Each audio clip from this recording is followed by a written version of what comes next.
August 10 క్రైస్తవుని ఆత్మీయ పాదరక్షలు. పాదములకు సమాధాన సువార్త వలననైన సిద్ధ మనస్సును జోడు తొడుగుకొని నిలబడుడి. ఎఫెసీ 6:15. ఇక్కడ క్రైస్తవుని రక్షక కవచంలో 3వ ఆయుధ భాగం కలదు.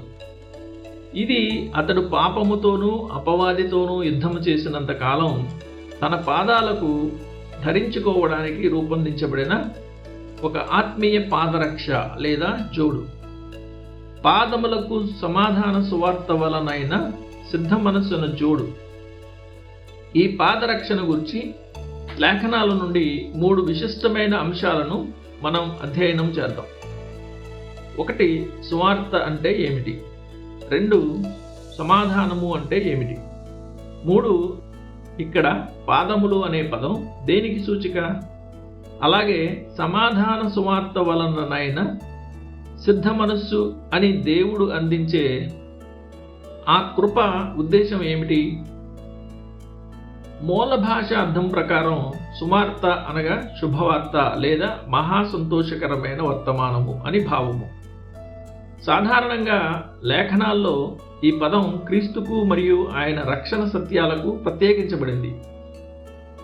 దేవదూత గొర్రెల కాపరులతో ఇలా చెప్పాను, ఇదిగో ప్రజలందరికీ కలగబోవు మహా సంతోషకరమైన సువర్తమానము నేను మీకు తెలియచేయుచున్నాను.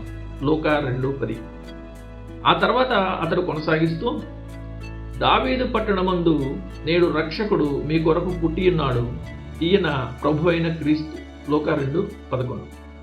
ఈ విధంగా కొత్త నిబంధనలో సువార్త అనే పదం సహజంగానే నూతన సంతోషాన్ని, దివ్యమైన శుభవార్తను సూచిస్తుంది.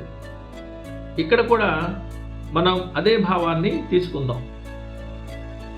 క్రీస్తు ప్రత్యక్షత మరియు ఆయన ద్వారా లభించే దేవుని కృప అనేది ఒక పాపి వినగలిగే సాటి లేని శ్రేష్టమైన శుభవార్త. ఇది ఎంతటి విశిష్టమైన సందేశం అంటే దీనికంటే శ్రేష్టమైన శుభవార్త దీనికి ముందు రాలేదు.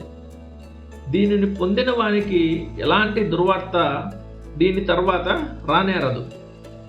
దేవుని కరుణ తన ఆశీర్వాదాల కంటే ముందుగా పాపి వద్దకు చేరుతుంది.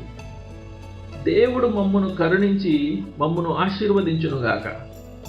ఆయన తన ముఖకాంతి మా మీద ప్రకాశింపచేయునుగాక. కీర్తనలు 67:1. దేవుడు క్రీస్తు ద్వారా కరుణించి మన పాపాలను క్షమించేంత వరకు పాపులమైన మన వైపు ఆయన దయతో చూడలేడు.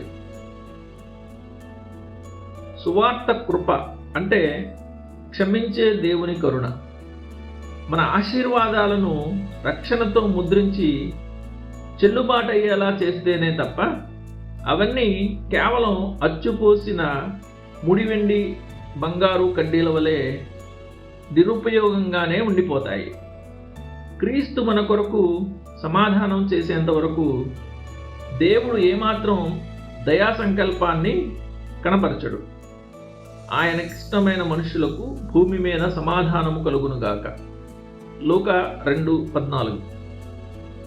దేవుని హృదయపూర్వక అనుగ్రహం, సంతోషం లేకుండా ఒక పాపి ఒక భూరాజ్యాన్నే సొంతం చేసుకున్నా దానివల్ల అతనికి లభించే నిజమైన ఆనందం ఏముంటుంది?